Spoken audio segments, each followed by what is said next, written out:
everyone is coming back from their break.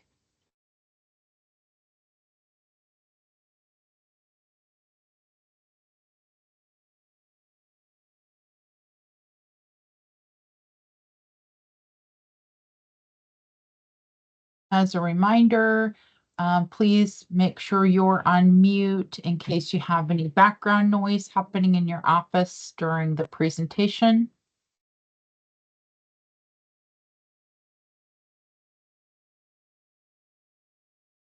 Okay, we're going to go ahead and pick up where we left off. After all of the information that goes into the plan, there is this kind of disclosure that people are reading before they have had an opportunity to sign.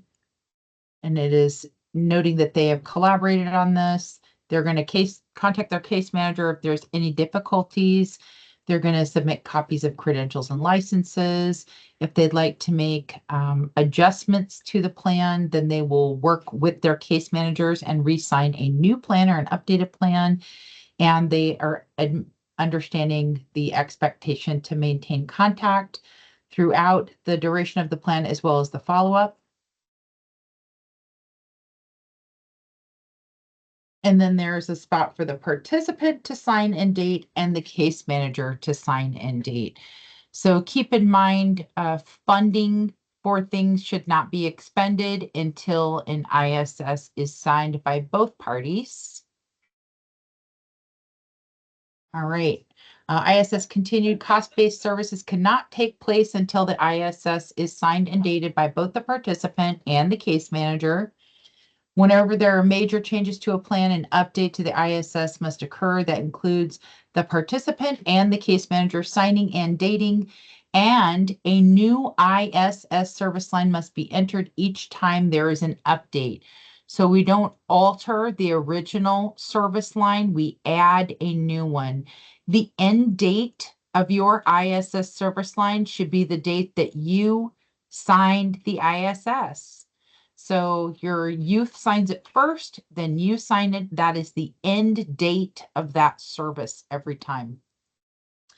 When should you have an update? When there's a new occupational goal or services that were not identified in the original plan are added. Any questions?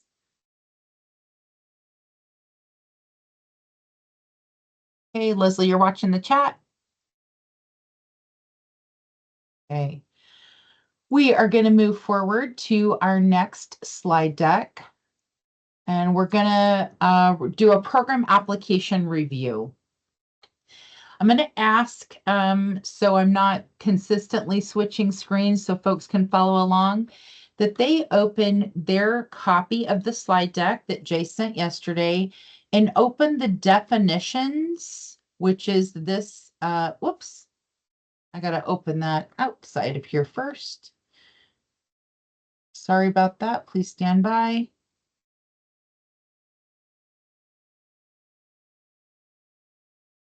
Open their copy of the definitions by double clicking on it so they can have that available if you have two screens or in any other fashion.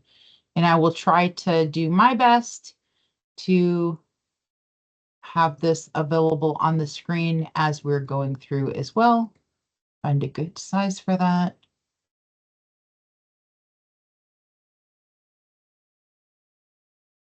It's WIOA youth application.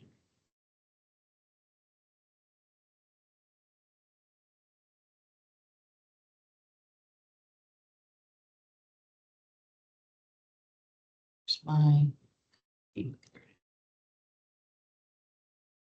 okay, so we are on part 5, which is the WIOA Youth Grantee Program Application Review.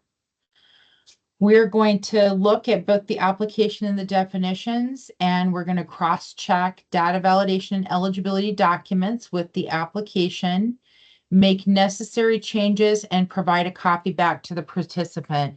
Now, if your customer is sitting at your desk in person, you can have them make the changes to their application and initial.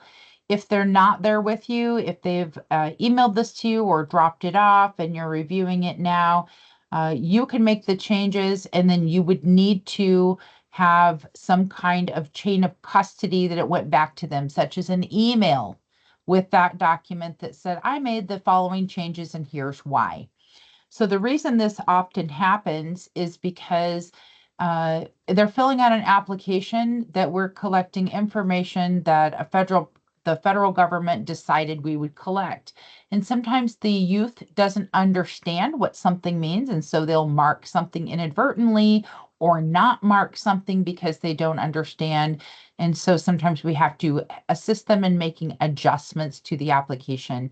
It is a good practice to provide the definitions with the application wherever possible, or to have them there with you if that's available for them to sit with you while you are while they're filling out the application, so they can ask questions in real time, and then you can review it right there. That application must match what you enter into Alaska Jobs. So I'll give you an example. On the application, maybe someone's name is Jennifer, but they go by their middle name, which is like Michelle. And they put on their application as their first name, Michelle. That's not their legal name. And so we would want them to make those adjustments. So there's a variety of things where we need to make adjustments and on that application, because it's going to be uploaded into Alaska Jobs to match what we're going to type in. I also want to talk about the date of application versus the date of eligibility. The date of application, because that's a field that we have to enter in Alaska Jobs, is the date that your participant has entered next to their signature. The date of eligibility is the date that you have entered next to your signature, because you should not sign an application until you have determined eligibility by reviewing their eligibility documents and getting a copy for upload into the system. So again, the date of application is the date that the participant signs and dates. The date of eligibility is when you sign and date the application, because you have already received eligibility documents. Co-enrollment dates. This is if your youth participant is already enrolled with another WIOA Title I program. Maybe they've been to the job center and they've become enrolled with the WIOA adult program, let's say to attend AvTech. And then the person from the job center says, hey, we'd like you to talk to the youth coordinator at AvTech and see if you can enroll with them and get some extra support. Sometimes it's they start with AvTech with a youth coordinator and then come to a job center for additional support. So if there is co-enrollments, you are sharing a file, and we don't change the application date. The application date is the date of the very first program application, whether it be with youth or whether it be with adult or dislocated worker, because we must share a program record. We never change the application date. Any questions so far?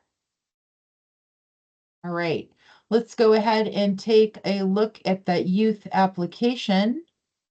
Just Ryan has a question. Ryan from DJJ. Okay. Hi there. So a lot of times in at least in our situation, the date of eligibility and the date of participation are the same because we already have the requisite documentation on hand. Is that still okay? That's super common. That is Okay. super common. Those absolutely can match. But sometimes someone might have emailed an application in, not with you at DJJ, but somewhere else. And they're waiting for something else. And so the case manager might not sign it yet until they get that. Okay, thank you. So absolutely they can match. Okay, so let's see. Let me find that youth application. Here we go. And those definitions, where were those definitions?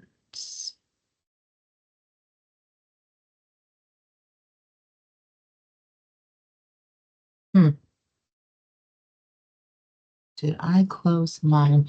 Okay, stand by for just a moment, please.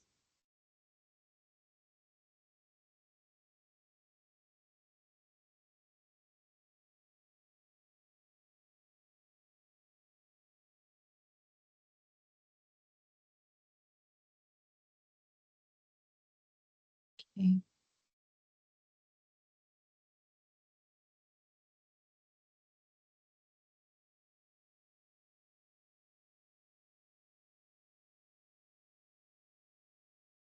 For some reason, mine keep disappearing. So hold on just 1 second.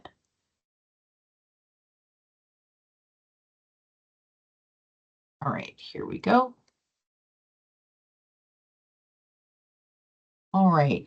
Can everyone see that I have the application definitions up on the screen? See if I can make them just a little bit bigger. Anyone having trouble seeing my screen? Okay. So some of these are kind of obvious, right? The applicant's last name, first name, and middle initial as they appear on their legal documents. And we would cross-check that by seeing that right here on the application, their date of birth, and they can enter their age. The system will calculate their age for us, but this is a good way to immediately see what age they are to ensure that they are eligible at the time of application. Gender and social security number. And so some of these definitions are not in specific order. So here's the date of birth, the applicant's gender. They'll need to provide their mailing address. If they're homeless or don't have a mailing address, enter an address that they would most likely receive their mail, such as a shelter, social service agency, a relative. If there's none available, enter a brief description of the living situation.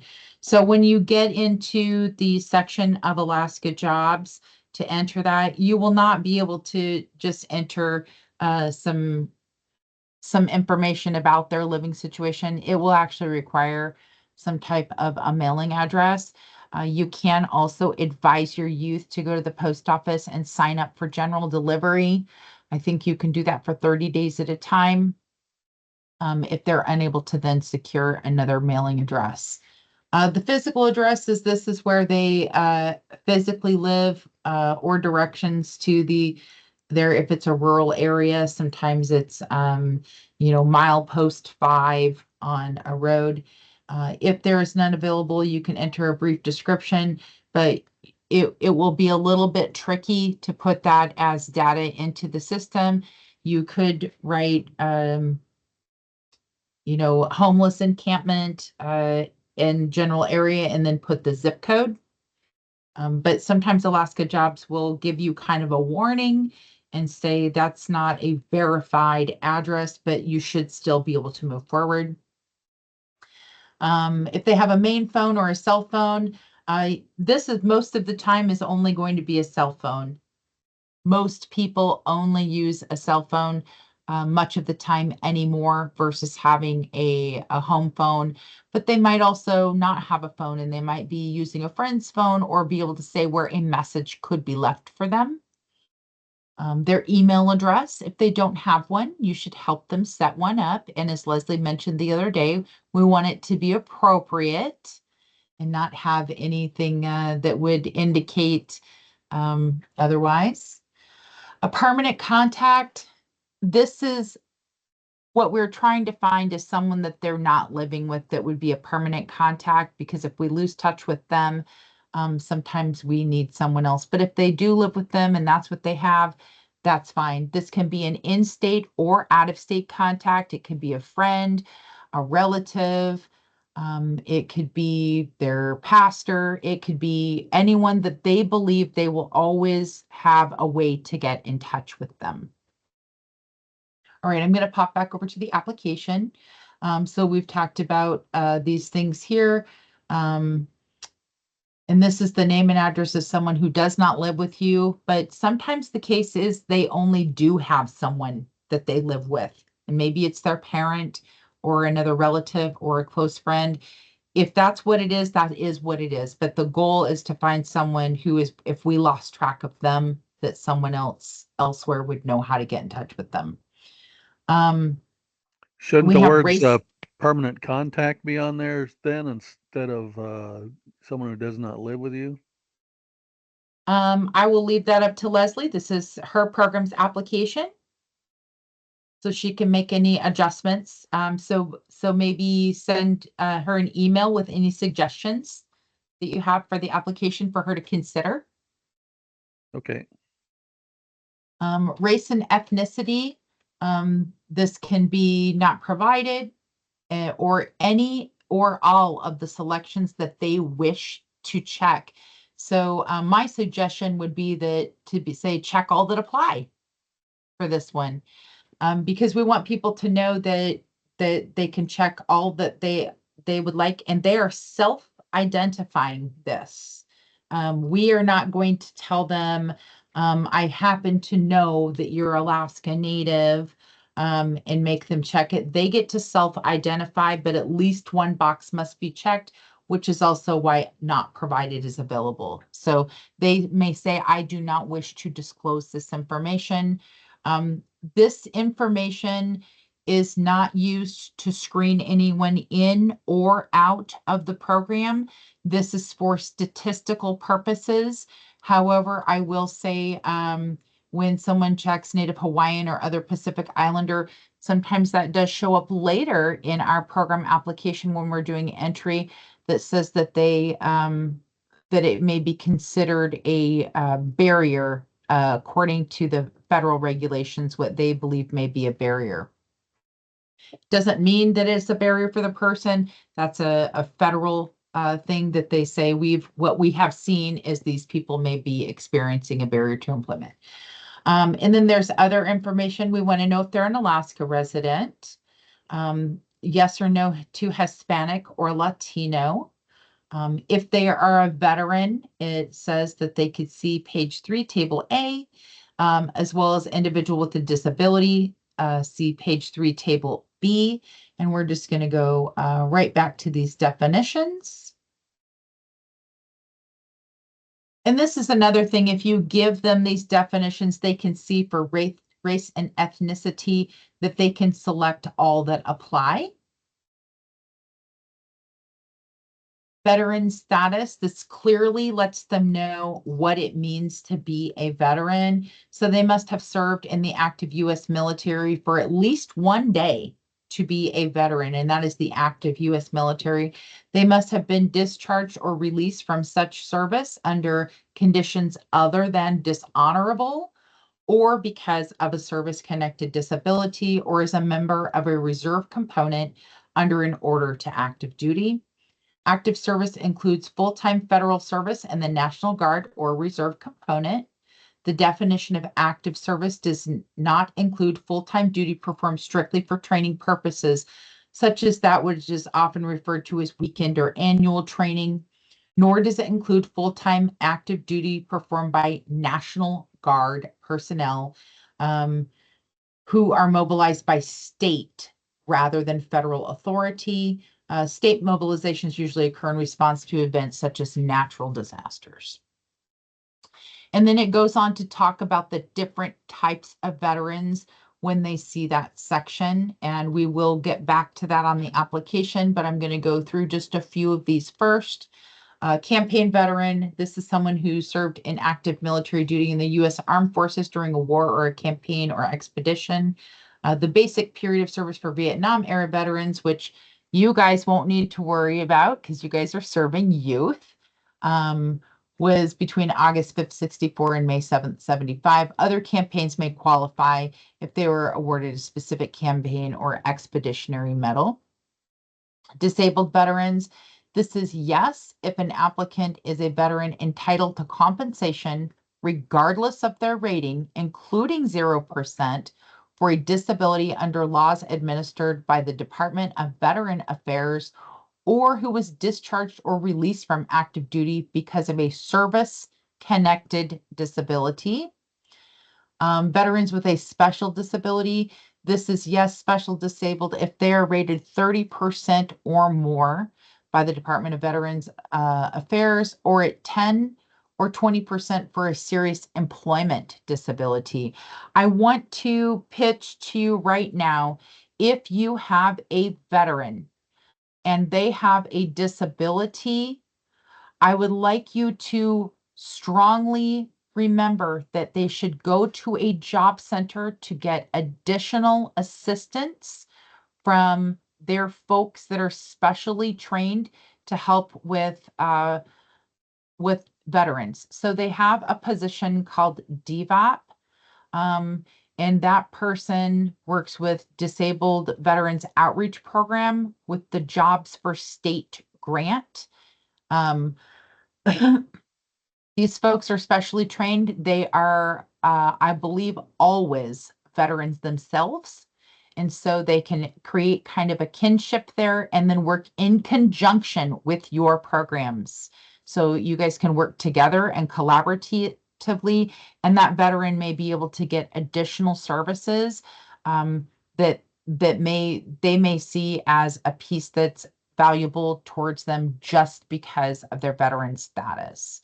So keep that in mind. If you have a disabled veteran, please remember to refer them to the job center. There may be a lot of other parties involved, such as vocational rehabilitation or veterans vocational rehabilitation. And especially if you have someone who is brand new out of the service, we want to make sure that they have been connected with their transitioning program. They call them TAP workshops, and that they're getting the support that they need.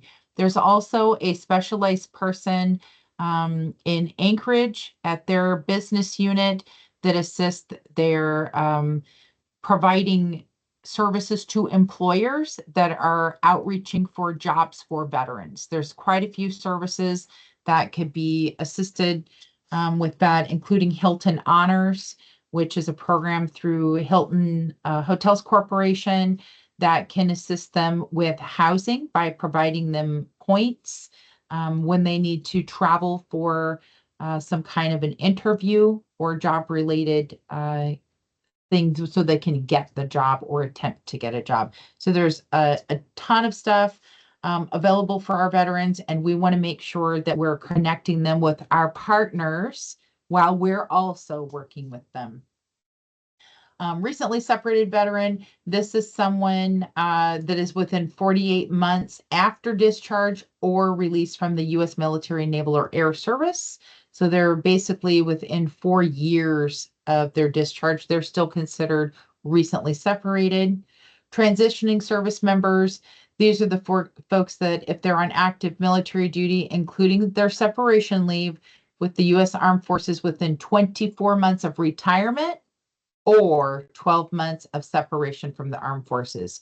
You guys aren't going to see the ones within 24 months of retirement because those are usually within forced retirement and you're working with youth, but you may see those that are within 12 months of separation.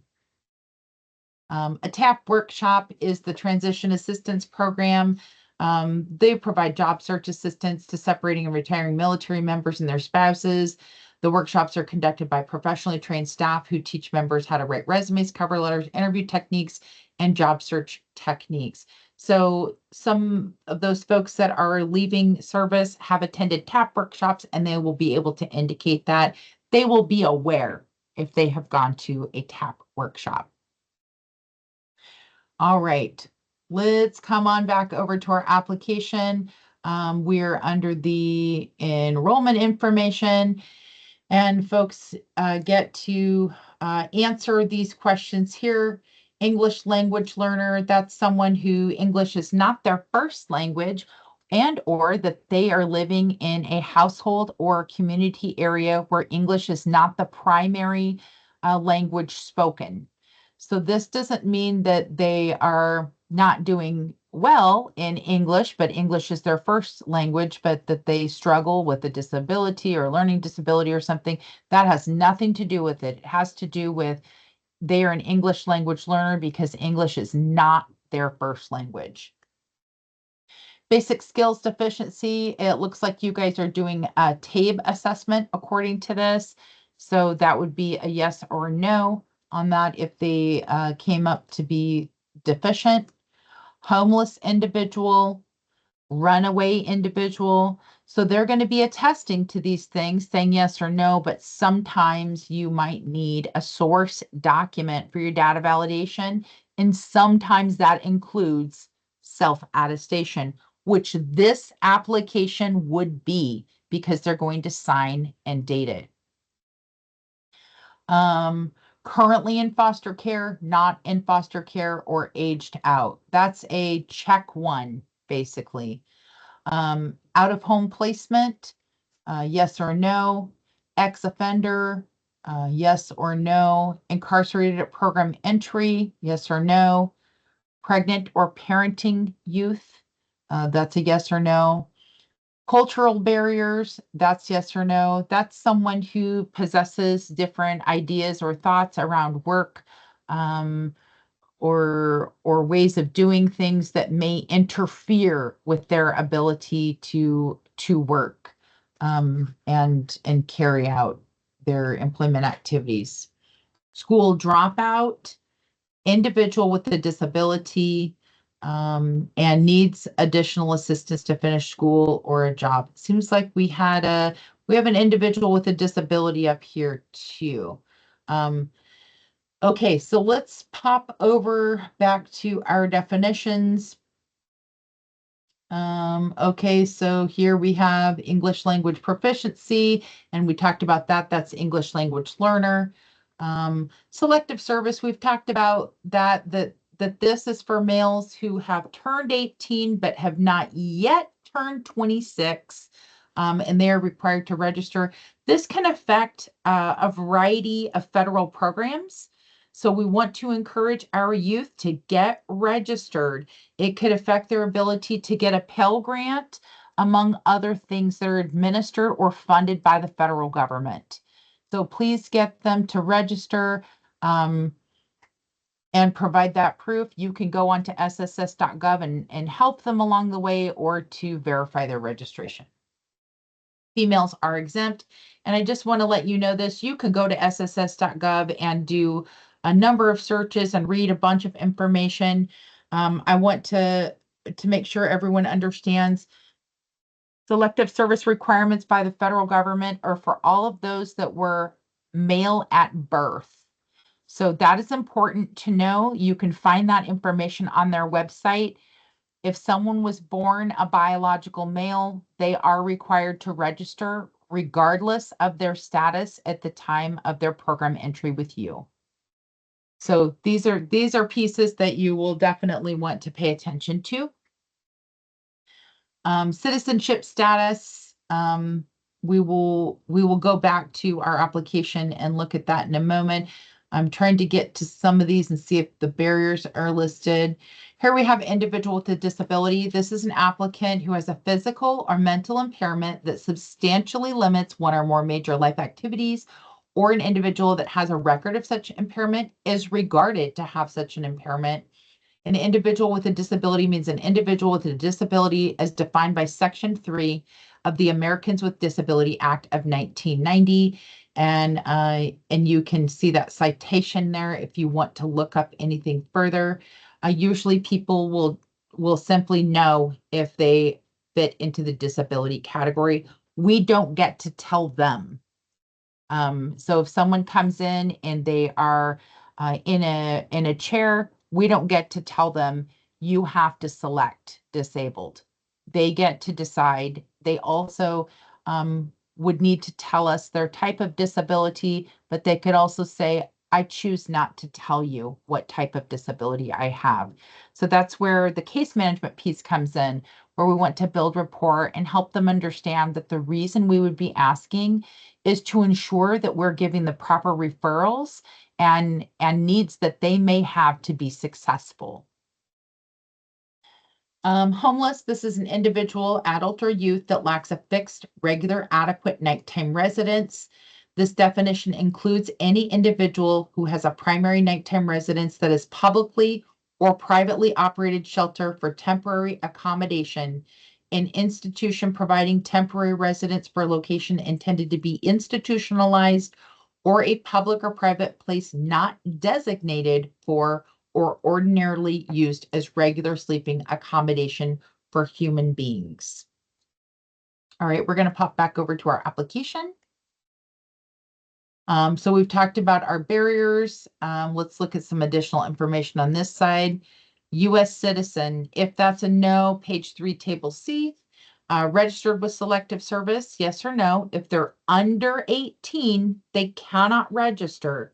The earliest they can register is on their 18th birthday.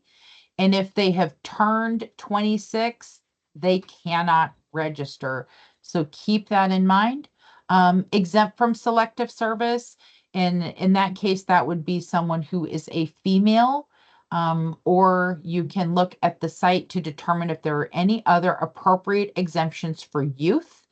The reason I say that is because a normal other exemption would be that they were born prior to 12/31/1959, but that's not going to be the case in youth. National Farm Worker Program, Indian and Native American Program, and in Youth Build. So let's see if we can go back to our definitions and see what we have there. I just want to see if there's anything for those Indian and Native American programs. Here we have farm worker status. This is a choose farm worker if the applicant is a person who during the last 12 months received at least 50% of his or her total earned income from qualifying farm work, worked at least an aggregate of 24 or more days or parts of days in qualifying farm work, and was not employed in farm work year-round by the same employer. You could choose migrant if the applicant is a person who had to travel to a job site that is far enough away from their permanent residence that they cannot return within the same day. Full-time students traveling in organized groups rather than with their families are excluded. Choose migrant farm worker if both conditions above are met. And choose no if the applicant doesn't meet any of the conditions. And leave it blank if it doesn't apply to the individual. Just want to see, here we have the National Farm Workers Jobs Program. This is a nationally directed program of job training and employment assistance for migrant and seasonal farm workers. It is authorized by Congress under our former program, WIA, Section 167, to counter the impacts of chronic unemployment and underemployment experienced by those migrant and seasonal farm workers who primarily depend on jobs in agricultural labor. Since its inception with the passage of the Economic Opportunity Act of 1964, the National Farm Worker Jobs Program has been an integral part of the National Workforce Strategy. So migrant seasonal farm workers now access the National Farms Jobs Program and other employment assistance through the one-stop centers. Those are job centers through the Workforce Investment System.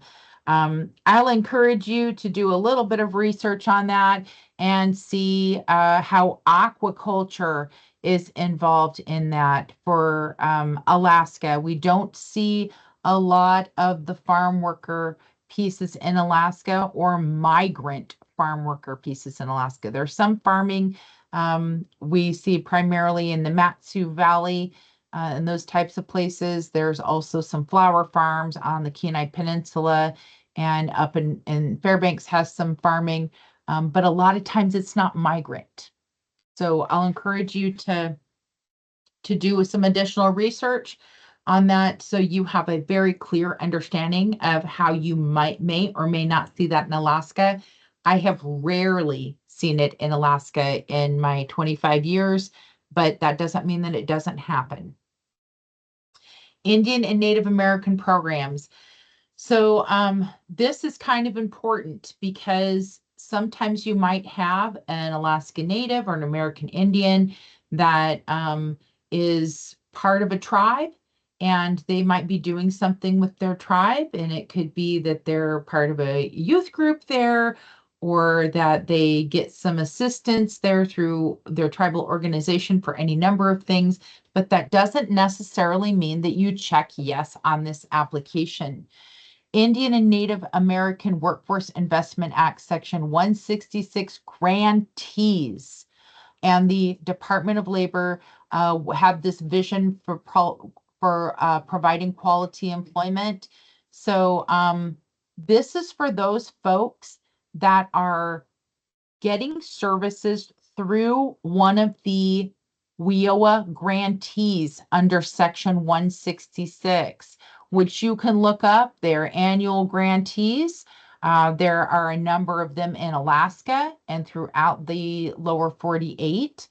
So it's not just that they're involved with their tribal organization. Are they getting services through the Section 166 grant, which is the WIOA piece? They're getting money to do the types of things we administer to. Youth Build, these programs are for low-income folks. They work full-time for 6 to 24 months towards their GED or high school diplomas while learning job skills by building affordable housing in their communities. The emphasis is placed on leadership development, community service, and the creation of a positive mini community of adults and youth committed to each other's success. Students may earn AmeriCorps Education Awards through their home building and other community service. At exit, they are placed in college, jobs, or both. Correct me if I'm wrong. I think we have a Youth Build grantee in Northern Alaska. Leslie, do you know who it is? I'm trying to remember. I thought the Alaska Works Partnership had a youth build grant at one time. Okay, but I think there's a current one in Alaska, and I think it's up north. Maybe it's NYK. I'm not sure, but that would be something that could be looked up if someone wasn't sure, right? And this is exactly why we might give these definitions out. If you're the youth, you're going to be checking things based on your perception of what's being asked. Job Corps, free education and training. They're located in Palmer. They help young people learn a career, earn a high school diploma or equivalency, and find and keep good jobs. These folks are 16 of age at the youngest, and they qualify as low income. And Job Corps provides all the skills they need. That's great for folks that may have a child of their own, because I believe they have a child care facility there, which is one of the places that someone could learn their skills. They might want to learn culinary arts. They live at the facilities, so they have a place to stay. So Job Corps is in Palmer. There is just the one Job Corps in our state. Right, I'm going to pop back over to the application. Parent status, single parent. If they're a single parent, that means that they are not married to the partner of their child. That doesn't mean that the partner isn't involved. They could be, but they're not married to the partner. Incarcerated parent, yes or no? Let's pop over to school status. What was the last grade completed? And that is the last grade completed through 12th grade. So what was the last one they fully completed is what we want to know. Are they currently in school, high school or less, in school alternative high school, in school post high school, not in school because they dropped out, or not in school because they graduated? And then they can say whether they earned their high school equivalency or a diploma. So that would be yes or no only if they said that they had graduated or were in school post-secondary, post-high school. So if they completed high school or are in school past post-high school, they need to see page 3, table D. Here's some other assistance received. TANF, this is for them. If they are the main recipient or coded in on the case as a household member who is currently receiving TANF or who has in the past 6 months. That applies for other public assistance. That could be SNAP. So food stamps, if they're on the food stamp case, maybe they're on a Medicaid case, something to show that they are low income. Then there's Social Security disability, supplemental security income. Those are both administered by the Social Security Administration. One is based on disability. SSDI is based on disability and having worked the appropriate amount of quarters to actually get a benefit payment. The other one is for low income folks that have not worked enough quarters to get an SSDI payment. Any questions so far? Okay. Employment status at enrollment. Okay, so this is at the time that they're filling this form out. They're either employed, yes or no. They're unemployed, yes or no. They are employed but received notice that they're going to be laid off or that their job is going to cease to exist or that the business is closing and they will not have a job anymore. Termination does not mean fired. It means losing a job due to no fault of your own. Displaced homemaker. Displaced homemaker is someone who is in a legal marriage with their spouse who is no longer going to be able to get that primary income if their spouse was the primary income earner due to a number of reasons. So the primary income earner could have gotten laid off. They could have passed away. They could be separated or divorced. They could have become incarcerated. Any number of reasons that the primary income earner is no longer able to provide that to their legal spouse. That legal spouse would be what we call the displaced homemaker. It could be a male or a female. It's someone who relied on their legal spouse to be the primary earner of the home. This is one of the categories to become a dislocated worker through the Job Center grant. So keep that in mind. If you have someone who is a displaced homemaker and they are looking at training, you'll want to definitely refer them to the Job Center because the Job Center will likely have more money to be able to provide towards the training service. And then there's those that are not in the labor force.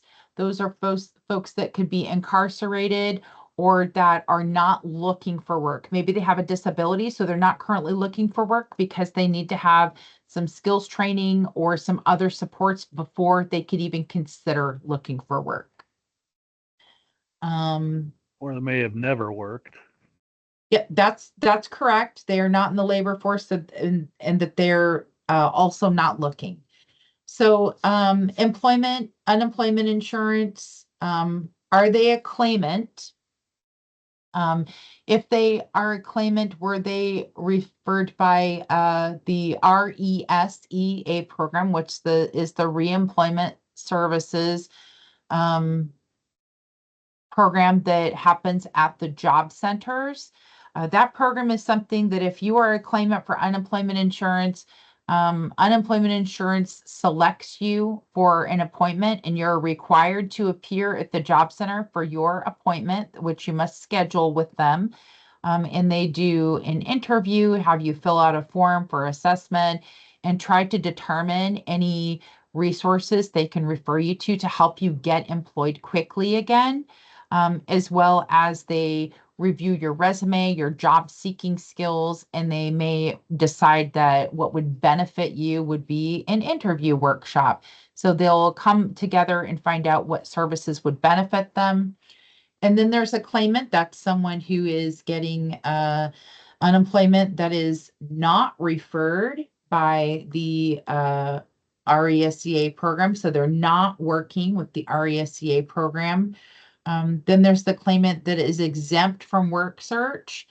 So I'm going to tell you about that. The claimants that are exempt have either gotten allowable exemption on their own from unemployment insurance because they are attending vocational school or short-term training, or because they're working with another federal funding program through Title I or TAA or vocational rehabilitation that has verified to unemployment insurance that they are enrolled and are engaged in training services. So unemployment insurance will allow them to collect as long as they are still eligible and have not exhausted their benefit. So that might be something that you have to do. They might say, who's your case manager? Give me their name and number, and they'll call and say, tell us, is this person enrolled? And are they in training services? Yes, Leslie. Okay, I have a question, but first, Ryan asks for employment status. So for DJJ, they should select not in labor force is a better selection than unemployed. So that is Yes. correct, Ryan. And Yes. I was just thinking, Gisela, you may come to this. But if I'm working with a youth and my youth says they were unemployed and but they had a job, what how would I know if this is no, they're not receiving benefits, they were not referred? What can you should I also like recommend if I know my youth has had paid employment to apply for unemployment if like some of these are no and they haven't tried? Okay. So when someone comes and says they're unemployed, when we're doing that, because we're usually doing our assessment before we hand the application, at least that's the way the job center does it. They're doing an assessment first to see if someone is suitable and appropriate and gathering information. When someone says they're unemployed, we are always finding out about their last job and asking if they're getting, what's their income? How are they surviving? If they don't mention unemployment, we're going to say, have you applied? Okay. And if not, we're going to encourage them to apply. It's primarily done online now, and folks have to have a My Alaska account, which is also how folks sign up for a permanent fund dividend and can access a number of other state sources. So they would need to apply for unemployment insurance, and only unemployment insurance call centers can determine if someone is eligible or not. Even if we look and we say, hey, it sounds like you were working in all of these quarters that have passed, you might be able to get unemployment insurance. That the only person that can make that determination is unemployment insurance benefit workers. And then if you are trying to find out if they were selected for RESEA, you can ask them and say, were you required to go to a job center to have an appointment because you get unemployment insurance? And if they say yes, then they have been with RESEA. If they say no, then that's a no for RESEA. Exhausted. This is someone who has exhausted their claim that had received their unemployment insurance, but has exhausted. And Leslie, that might be in the past 3 years. I'm not sure if that should be 5. Then there's neither claimant or exhaustee. That's someone who is not, that doesn't have an open claim, and that also hasn't had an open claim and exhausted all their benefits. And then there's, are you currently receiving? This is just, yes, I am getting my unemployment insurance benefits. So that could be someone who also is or is not referred by RESEA. And by referred to RESEA, they're not referring them to you. It means that they have been referred to do RESEA at a job center. Okay, does that answer those questions so far? Okay. We're going to move on to additional information, employment history. Who's the current or last employer? What are the dates worked? The reason for leaving, which could also include still employed, right? They're still there. Their wage, you can ask for that monthly wage. If they don't calculate the monthly and they just say, I work this many hours per week and I get this per hour, you can help them calculate that. Have you ever been laid off from a job? What we're looking from there is that jobs that were not seasonal to begin with, or temporary to begin with. So if someone worked in a seasonal position, we don't consider that a true layoff. They knew that the position was seasonal, or if they said this is a temporary position, then they would know. And so that really is trying to find out, have you lost a job due to no fault of your own that you were expecting would continue on? That's also another sign of a dislocated worker that you want to also refer to the job center for additional assistance. Yeah, I think Steve just made a comment. I saw it pop up, but I didn't see it. Yes, Steve says that Alaska Jobs has sessions that ask for an hourly wage. Maybe that's a better question to ask. That's true. It does ask for the hourly wage. I think that people were initially, when this may have been created or updated, it was monthly because then they were trying to get what the past 6 months are, which we're going to move on to. But that's 100% sure. They do ask for the hourly wage of the most recent job. So if someone was laid off and it wasn't seasonal or temporary, then we would want them to fill out that information, and you could pass that on and say, you should go to the job center if you're seeking training or additional grant funding for your employment goals, and they may be able to assist because we have the dislocated worker grant. Okay, income eligibility. Please list your total family members and the total household earned income during the past 6 months. Keep in mind, this is for gross income. Enter a 0 in the income column if they've had no earnings or income. Family is defined as 2 or more persons related by blood, marriage, or decree of court, which includes guardianship or adoption, and living in a single residence, including in one or more of the following categories: a husband, wife, and dependent children, a parent or guardian and dependent children, or a husband and wife. That means that grandma and aunt and cousin and nephew do not count as part of calculating the household income. Friend doesn't count. Boyfriend or girlfriend, significant other does not count. These are legal decree of courts. And I know it says husband and wife, and I know that you guys are smart enough to know that there could be a same-sex legal marriage where you would include them in this category. So you want to list the total household income, gross income for the past 6 months, and the number of family members in that household that meet that definition. And then it says things not to include. And Leslie, I just want to let you know, I don't know when the last time this was updated. Unemployment insurance does count. There was a TEGL that came out a couple years ago that changed what is not included. There's a couple things on here that do now count as part of that income.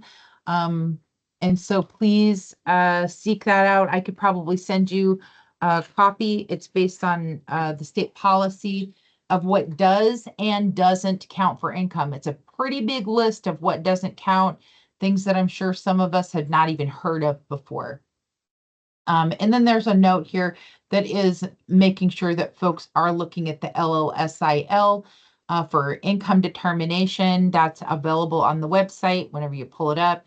You can also see it in Alaska Jobs. It will auto-calculate for you to tell you that someone is low income. Any questions so far?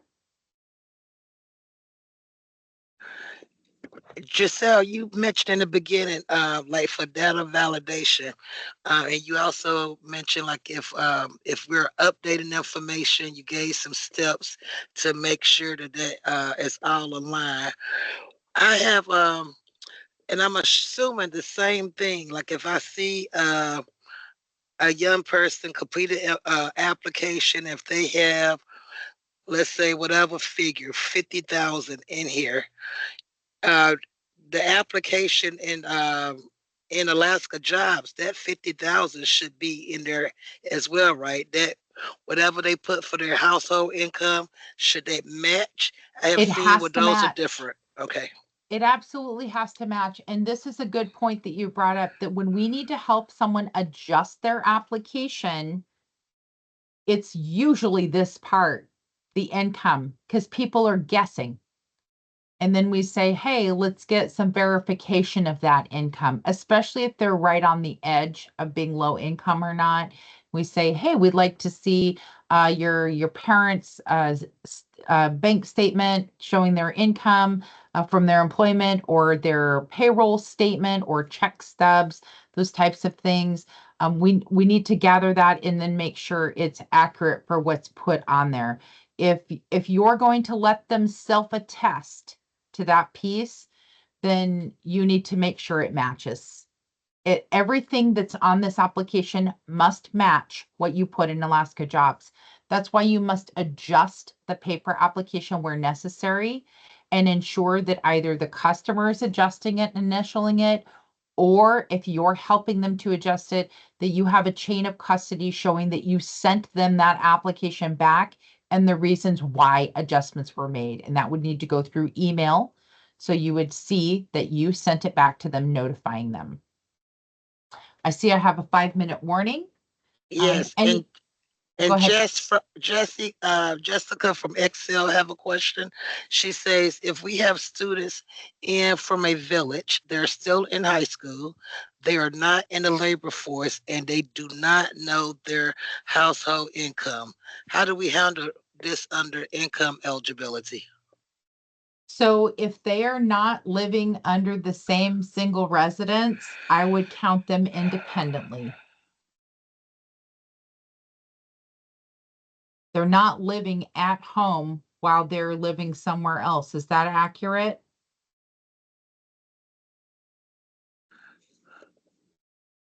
Jesse, do you Jessica, want to unmute or type in yeah. the chat? Sorry. Yeah, I can unmute. I didn't know if I was supposed to type or not. Yeah, so they live at home. They're not displaced or anything. They're just in our facility for a short session period, and their parents are not with them. They come under our guardianship. So do I need to get a hold of their parents and fill that out, or is this So you're saying they're under your guardianship well, for for the the time 10 period? days? Yeah. Oh, for 10 days? Okay, so it's very temporary. It's not like 3 or 6 months or something. No. Yeah, very temporary. Okay. So yeah, sometimes you have to get in touch with mom or dad to find out. A lot of times, the youth, if they're living at home, will need their parents' assistance with this part of the application. Okay. Oh, I just want to make a comment. We also know this is a challenge for us with FASFA. And like we have been losing money from schools, for our state, because our youth are not completing the FASFA applications. And I have heard that was some of the challenges where the parents are not willing for whatever reasons. So I know FASFA has a new checkbox that they can X, but if we're having challenges with parents, please include it on your monthly report. But because at the end of the day, they can self-attest. But again, it just needs to match whatever we put into Alaska jobs. So I'm hoping you can get it, Jessica, and it's not a problem, either from the youth or from their parents. Um, and my thing is matching, making it match so we can meet our data validations, and including the parents. Because if our youth do pursue post-secondary, even for AvTech, they take financial aid. They're going to need their parent information. I have heard, even though they have a way around it, it is much difficult. Um, so I just think that's something we can at least start having conversation with parents. Okay, thank you. Okay, and since you brought up FAFSA, the free application for federal student aid, many high schools and the university have financial aid nights They'll have them once or more times per year. And if you create those partnerships and you can attend those, then you will learn a lot about those pieces that go with that. And like Leslie mentioned, sometimes there is a way around it from the financial aid office standpoint, but it is not just as easy as saying yes, no. It can be cumbersome.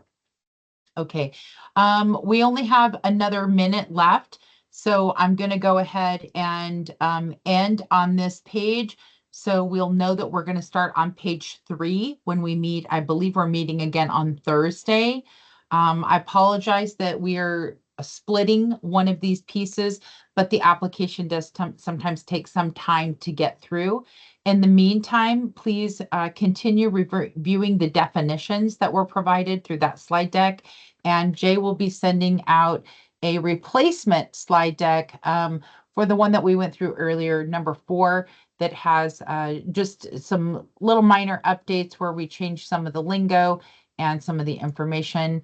I would have to look and see what time we were meeting Thursday. Hold on one second.